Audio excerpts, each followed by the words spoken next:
What is up, YouTube? That's here, and today I'm super excited to be bringing you guys my very first competitive VGC team building guide made exclusively for Pokemon Scarlet and Violet. It took me a really long time to think up just how I wanted to make this guide.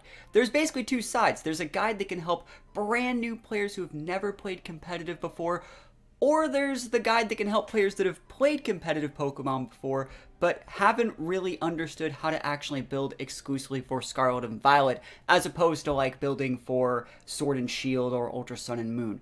I decided to do a little bit of a mix of both, and I want you guys to let me know in the comments if you like this guide, if you want to see more, and if you actually learned anything, let me know what you learned in the comments below, and don't feel bad about saying things that you think could have been done better. So if there's things you think we could be doing better in these guides, let me know, and I'm going to do my best to make the next guides even better. So without the after the introductions out of the way, let's get into this. So starting things off, we're going to be taking a look at the Sandstorm team that I made a couple days ago. This is the team that I had been working on for weeks leading up until Scarlet and Violet. It's my favorite team to use so far, and I think realistically, it's the best team to use as a example for how to build, because so many people are already familiar with it, and it's very, very easy to understand how to build around it. The first thing that I did for this team was I picked a Pokemon that I want to use. There's two things that you can do whenever you're going to be building your own teams. There's two paths you want to start from. You either want to pick a Pokemon to build around. Maybe you already have an idea. For this team, you can see we chose Houndstone, but it can be anything. You can pick literally any Pokemon you want. That's the first place that you want to start. And if you have no idea what Pokemon you want to build around, the first thing you can do is go to a website like PBXEGX and look up usage stats and just see what's popular. Pick a Pokemon you might like from some of the more popular top 10 picks, and then from there we're building around that. Either way, after you've found a Pokemon you want to use by either checking out usage stats or having one in mind, the next thing you want to do is actually go look up usage stats. So it doesn't really matter. So what we're going to be doing is checking out a little bit of usage stats here.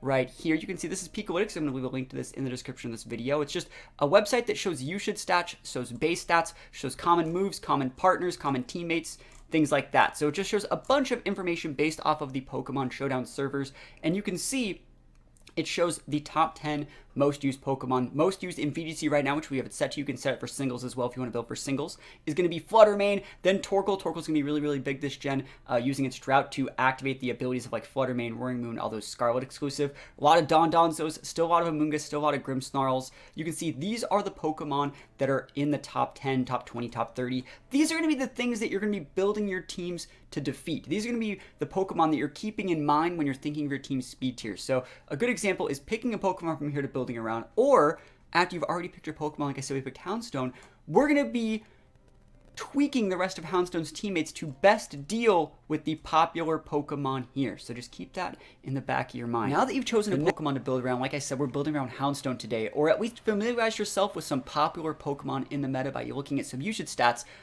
Let's start actually building around Houndstone, playing to its strength and surrounding it with the teammates that it needs to succeed. So Houndstone here, for those guys who don't know, is a mono ghost type. It gets Sand Rush as one of its abilities, which doubles its speed in Sandstorm. So it becomes a perfect utility user, that's how I like to use it, with things like Snarl, Will-O-Wisp. It could be using Bulldoze to policy proc our Tyranitar over here, or Body Press. And Body Press, which we're going to be looking at calcs in just a little bit, thanks to the Electric Seeds, which is the item I chose to put on this thing, gives it a +1 defense boost if there's an electric terrain. It actually can OHKO other Tyranitars, which is really, really good to see. So this is how I want to play Houndstone. I want it to be a perfect support mon that hits hard, hits fast, and is very hard to remove off of the field. You can think of it like, I'm not going to say like a Grimmsnarl, because Grimmsnarl can set screens and then get KO'd, but I think Houndstone just does bring a lot of utility to the table, and if I lead like T-Tar Houndstone, I can then pivot out the T-Tar. Houndstone's still going to actually provide a lot of value. So think about what Pokemon to add to the team. The obvious choice would be Tyranitar. And we're just going to take a look at Tyranitar. The reason why we want to add Tyranitar, because, again, it is that Sandstream ability that activates upon it being sent out. This is just a very, very bulky Tyranitar spread. And before we look at the rest of the mons, I want to take a look at a type chart, which is the next thing you need to be doing when you're adding Pokemon in here. Let's take a look at this type chart a little bit. This is a type chart. This is a, an already, like, saved screenshot from one of my Patreon articles, which we'll be looking at in just a moment. But yeah, this is a type chart. You should be taking all of your teams into a type chart, and you should very rarely, if ever, have total weaknesses department over here be 3 or 4. You want to always mostly only go over 2. Like 2 is the highest you want to usually go. And then for every 2 that you want to have at least 1, if not more, Pokemon that you can switch in to mitigate these damage. So like I says, we have two Pokemon that are weak to ground. That's being Pincurchin and Tyranitar. We can switch in a Levitate Bronzong or even a Flying type Gyarados to potentially switch on that. That's why that says 2. It says for Ghost, we have 2 weaknesses to Ghost. That's on Houndstone and Bronzong. And our Pokemon that resists Ghost is going to be Tyranitar's Dark type. Let's go down here. Dark, we have 2 weaknesses to Dark. That's Houndstone, Bronzong again. T-Tar is the switch in again. Fairy, we have weaknesses on Garchomp and Tyranitar. And the pivot in is Bronzong in that situation. So we're not even looking at Terra types. We're not looking at anything. We're just trying to get good defensive typing. Good defensive typing is the key to be able to have good offensive typing. You ever heard the term a good, offense is a good defense, or the good defense is a good offense? Well, you don't want to make yourself too weak to any specific types, and using a type chart like this can definitely help. This is the Maryland type chart. I'll try and leave a link to this in the description of this video. After that, after you've already got your types sorted out, the next thing you want to do is just confirm why we're actually using these. I think one thing that a lot of people don't really think about is having an actual win condition and like a game plan. You don't necessarily have to have like flowcharts just yet, but you want to think like, why am I bringing these Pokemon? It's more than just liking them. Like, what is the game plan here? You want to start getting into the start of building flowcharts. So, for example, our game plan would be to go with Sandstorm like Tyranitar and Houndstone. We can use Bulldoze with the Houndstone to Policy Proc our Tyranitar, which is going to double its offensive stats. We're still very, very bulky, and we can then start one-shotting our opposing Pokemon. That's just our matchup in just general teams where Tyranitar is not really that threatened. Against Trick Room teams, for example, we can always lead Bronzong, and we have Imprison Trick Room on Bronzong. Imprison is going to be able to lock all opposing moves of any that we have on here. Since we have Trick Room, anytime we see a Trick Room team, we can just lead Bronzong at something like a Garchomp and just go Imprison, stops them from setting up Trick Room, and Garchomp can just spam Earthquake because Bronzong has the Levitate ability. Case in point, Garchomp over here. Really, really good partner for things like Bronzong, really good partner with like Gyarados Garchomp. That's its own core in itself. You're starting to see a bunch of little cores come together to be able to set up the start of flowcharts for how to deal with specific matchups. Last but not least, we also have the Pincurchin. We can go with a board state that's like Houndstone Pincurchin, right? Pincurchin's going to set the Electric Surge, which is going to activate the Houndstone's Electric Seeds, and then we can pivot out the Pincurchin for the Tyranitar and activate Houndstone's Sand Rush. So there's so many different things going on here, and I will say that there is already a rental code for this team. You guys can use this rental code in your own games. I'm going to be adding it in the description of this video. I've made a few videos with it already. Think about adding this rental code. I like this one a lot. I will also say there's another rental code if you guys want to use a Quark Drive Mon to actually capitalize on it. It uses a Scarf T-Tar instead of the Scarf Gyarados, but I do really, really like the Scarf Gyarados option just because of the defensive types and the Intimidate ability that Gyarados does bring to the table. It makes it a lot easier to use things like Garchomp, a lot easier to use things like Tyranitar, and even the Houndstone. It makes it just a lot easier to play. Other than that, like that's basically the idea. You want to pick a Mon, and you want to start adding Mons one at a time to hopefully flesh out your defensive coverage here, flesh out your defensive type charts, and then from there, you want to start thinking about offensive situations to use these Pokemon. So we're actually going to take a look at the in-game here right now. And feel free to let me know if I'm going a little bit all over the place. But I feel like this is a good team building guide for people that just need a general, crash course into like actually picking mons with a deliberate purpose. So like I said, we picked Houndstone. This is literally how I built the team. I'm going to be completely honest with you. I picked Houndstone and I was like, I want to use this thing. I want to use it with Sand Rush. Next up, we need to add a Sandstream user so we can actually use Houndstone correctly. I add T-Tar. My board is now currently Houndstone and Tyranitar. What else goes in a Sandstorm team? I decided to pick Garchomp. Garchomp can get the Sand Veil ability. It has good defensive typing and has good offensive typing.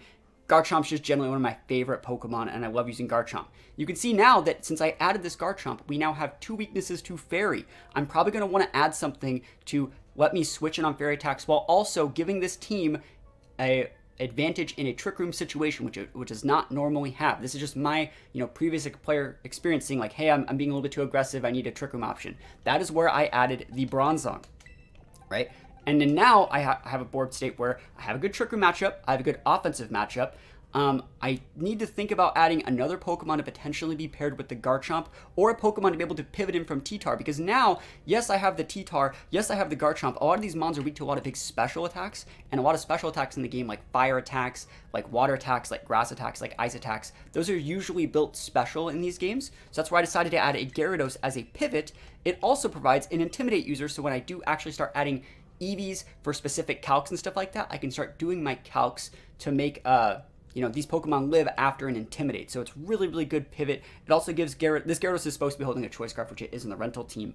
But, you know, I only have the one Choice Scarf, which is on this T-Tar right now. But yeah, Choice Scarf Gyarados is great for being able to revenge KO stuff, functions at a great speed tier, and it gets a lot of really, really good moves, and it can be paired with the T-Tar or the Garchomp for really, really good results. And last but not least, this is where I didn't even know that I was going to be running the Electric Seeds and the Houndstone. I added the Pincurchin, and I ran some calcs, and the reason I was able to find Pincurchin as a Pokemon that would work here, let's actually go take a look at my Patreon for a sec. You guys can check out my Patreon. There's a link to it in the description. But basically, on Patreon, I write a bunch of articles. This is my Patreon page. This is the article that I wrote up for the Hail team, which is already up on the channel. And it's just basically an in-depth article showing the different lead combinations, things like that, all the EVs, you know, go all the way down just to show all that stuff. And this is the one for the Sandstorm article that I wrote just a few days ago, and it shows a few different calcs here. And so these are some calcs that are worth noting. You know, that I haven't really got that much sleep since this game's been released. But yeah, I realized that a +1 from the Electric Seeds, 252 defense Houndstone, you still do need to be Jolly. It'd be nice if you could obviously go Imbish or something, but you know, you have to be Jolly. Can actually OHKO full HP Tyrannitars, and I feel that Sandmirrors are actually going to become more and more popular as the meta develops, and so the Sandmirror, because T-Tars can fight each other so well, I realized this calc was really, really important, and this is where I realized that if I were to add a, you know, Electric Terrain and like a Seeds, I could actually make this calc work with the Houndstone out of +1 defense. Also, just take a look at Houndstone Body Press versus Meowscarada, the same thing. These are two very popular Pokemon that if you were to take a look back over here, Meowscarada's around here somewhere. There's a bunch of ice types like Shanpao, Brute Bonnet. Like, there's a bunch of Mons that take big damage from fighting moves. And at +1, we take out a lot of these Mons after the Electric Seeds boost. So it's actually really, really cool. Continuing looking down at this, that's a rental code in case you guys wanted to add it. I just think generally, like, this is just a really, really solid team that can function at a bunch of different speed tiers. And overall, it features Pokemon that I like in a way I like to use them, and it's just a ton of fun to play. I think the last thing I wanted to check out was just a random damage calculator. I will leave a link to this in the description as well. It's on Pokemon Showdown. This is another reason explaining the EV spread on my T-Tar, which for you guys that haven't seen it is a little bit more unique than the rest of these. I don't think there's a problem with actually going like 252, 252 to understand where the meta needs to be. I don't want to lose speed ties to other Garchomp. I'm going to be full speed. I don't want to lose speed ties to other Houndstones. I'm going to be full speed. In these situations where you don't want to lose speed ties to the exact copy of yourself, go full speed and then take out speed as you see fit depending on how popular these Pokemon are. But at the start of the game, there's nothing really wrong with going full speed on these Pokemon. My T-Tar set, though, is a little bit different. It's 61 base on his speed, and we put 28 points to be able to outspeed popular base 60s like Grimmsnarl. But then you can see our EV spread here, it's mostly bulk, and that's because we want to be able to policy proc ourselves with Bulldoze from either Bronzong or Houndstone, live, and also live against other Tyrannitars. So you can see this calculator I ran right here. I ran a 252 Adamant T-Tar, right? Giving it Brick Break when my T-Tar loses superpower in this gen.